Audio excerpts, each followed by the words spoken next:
now we are going to talk about postpartum depression. And so, again, Kristin Beasley, my coaching and consulting business is called Yellow Mentality. And so postpartum depression kind of feeds into the same arena as, pregnancy, breastfeeding, all of those things that happen when you bring a baby into your world.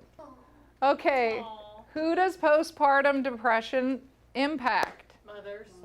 Absolutely. So you're not going to have postpartum depression if you're a man, necessarily. In theory, there could be some comments about that. But postpartum depression affects women who are pregnant, giving birth to a baby. And then on the next layer of that, it obviously affects our new babies. What is postpartum depression? Number one, right off the bat, the thing about postpartum depression is it is not talked about. No, it's the best thing ever to have a brand newborn baby, is what the world tells us. And yet, it's terrifying. It's absolutely terrifying to imagine what's happening to your body.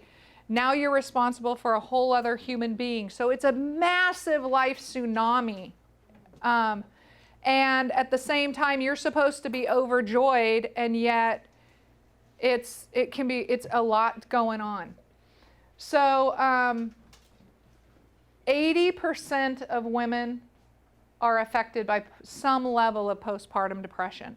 It's a lot. 8 out of 10 women, you're going to have some impact. Men, you should know this. You should know that your partners are going to, if they give birth, they are going to have some level of that, and you can be responsive and supportive. The common symptoms are changes in sleep pattern, which also parallel bringing a new baby into your house. So is it postpartum depression? Is it because I have a new baby in my house? Anger and rage. Well, how inappropriate does that feel as a beautiful new mom with this precious baby to rage? It doesn't feel so great. You feel like shame. Difficulty concentrating. Well, you're not getting a whole lot of sleep. You have this new baby. Seems reasonable that would happen. Changes in appetite, anxiety, weepiness, sadness. So, anybody who's had a baby remember feeling weepy? Okay. Oh my God, I won't stop crying. Yes. Hormones are just really messed up. Exactly. Your hormones are all over the map because they've had this gigantic job of, remember, pushing this, let's say 5 to 10 pound person through your body. And that's a pretty miraculous experience. How long does it last usually? Postpartum depression, we're going to get to that. A while.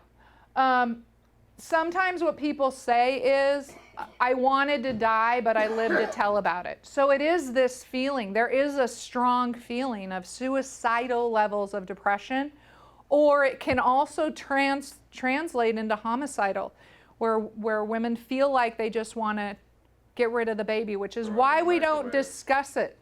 Put the baby in the microwave, throw the baby on the highway, drown the baby. It happens daily. So it's really important that we allow people to talk about this, because then we can put a protective layer in place to support women. When does postpartum depression symptoms occur? Well, first, right off the bat, from people can suffer from some depression prior to giving birth. However, postpartum depression starts postpartum, post-delivery. So see, this mama is just kind of out of it, and the baby is trying to connect, because that's what babies do. If babies don't connect at the beginning, then survival is lost, because remember, they're the most immature baby in all animal existence. And it can go on for longer than a year. So, so the symptoms are strong.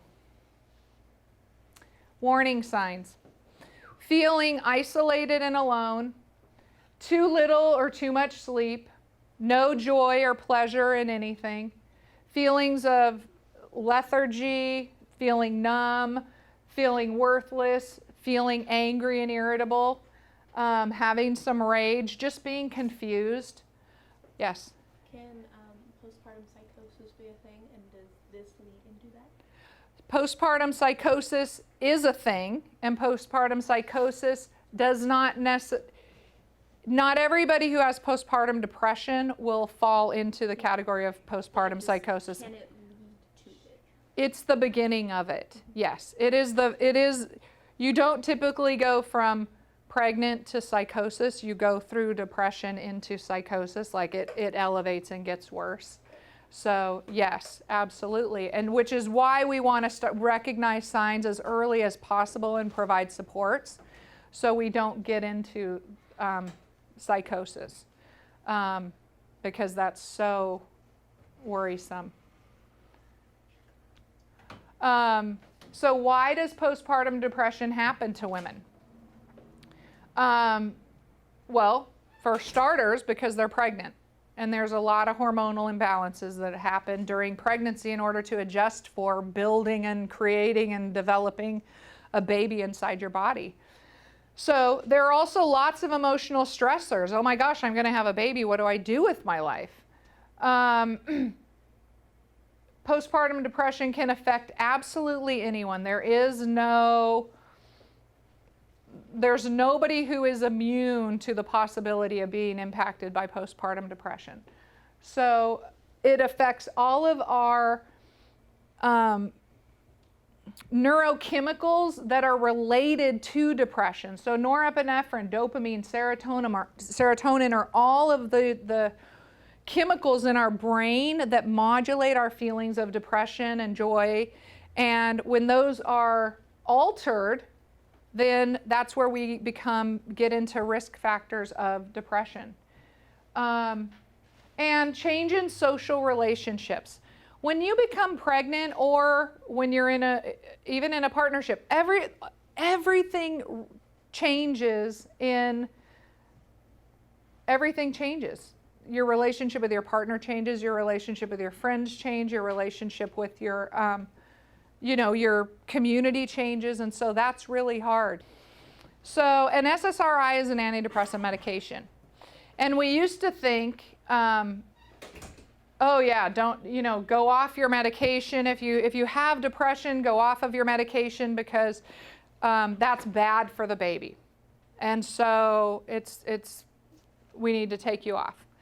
But now, today, we're much more concerned about the impact of depression on the mom and baby relationship than we are the effects of the medication on the baby. So the baby may be at risk of a lower birth weight. However, we're much better off with a 7-pound baby being 6 pounds than we are with a mama who has significant postpartum depression and can't bond with their baby. Because dealing with weight is much more manageable than dealing with those emotional connections and bonds. And that's where we really need the support, because remember, we're bringing a very immature being into the universe. So we even now, basically women who suffer from depression don't even come off of their antidepressants during their pregnancy. So the question is, or the comment is, what about herbal supplements? Same thing with herbal supplements as you would have the conversation with your medical doctor about any kind of medication. Because herbal, here's how it works. A lot of medications are derivatives of plants. So we're just going back to the earlier version of what an herbal remedy would be to a more highly concentrated medication made from that product or that plant.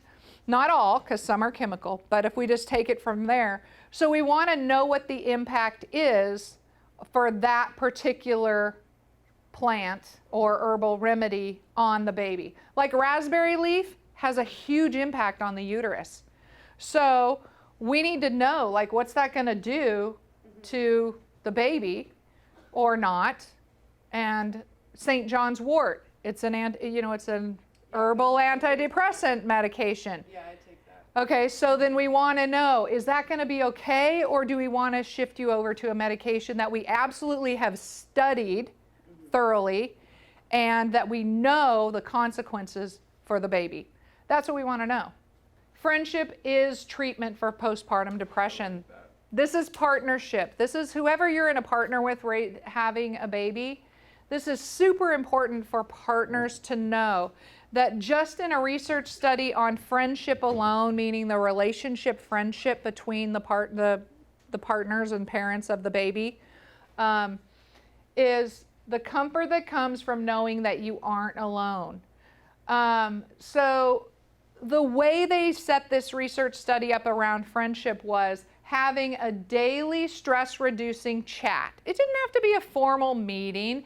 It was a daily stress-reducing chat with somebody that you love and care about, somebody who you're raising a baby with, or somebody, your parent, friend. But primarily, this was directed towards partners with new babies in their house. Approach conflict gently. So, new baby, mama struggling with some depression, postpartum depression. Don't come in and say, "Why is the house such a mess?" Like, that's not approaching the conflict gently. That's a little harsh. So, hey, can I help, with some things around the house? What would be the most helpful? Approaching stuff gently. Express fondness and admiration for your partner and the mama of the baby who's suffering. Because at this point in time, no matter what's going on, internally what's going on is a lot of guilt, a lot of shame, and a lot of feeling terrible about herself and feeling terrible about being a mom or, in the role of caregiver. So expressing fondness and admiration had a gigantic impact on depression. Who knew? And a 15-minute massage or loving touch. Who in here's ever had a massage? So everybody's had a massage, yes, and you give massage. All right, so massage and touch is a phenomenal healing activity. It really does change, again, just like breast milk, touch is a dynamic medication, and so to speak. It changes the way the body responds to toxins, responds to all kinds of things that happen.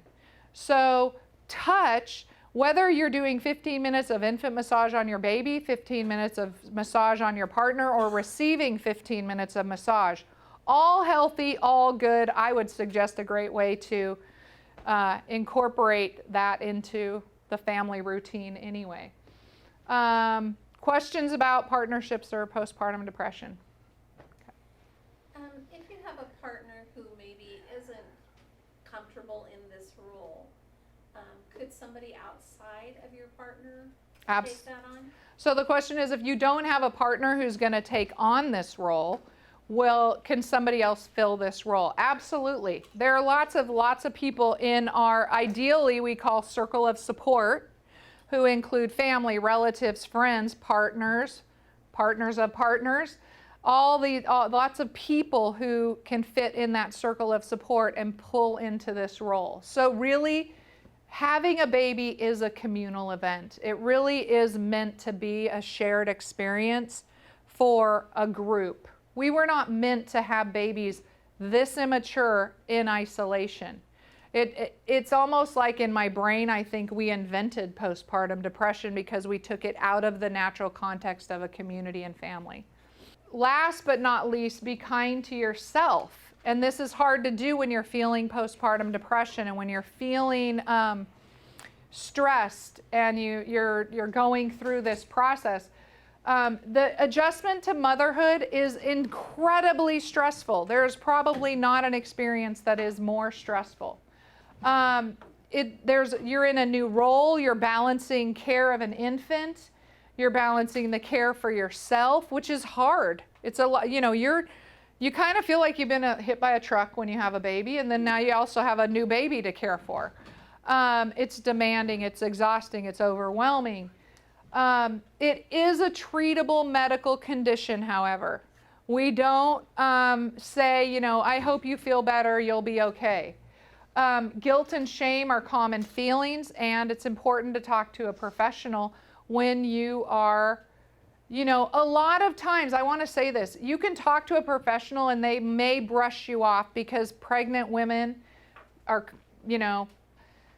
oh, you're pregnant. That kind of, dismissal response to pregnant women in some ways, how women are often dismissed in the first place.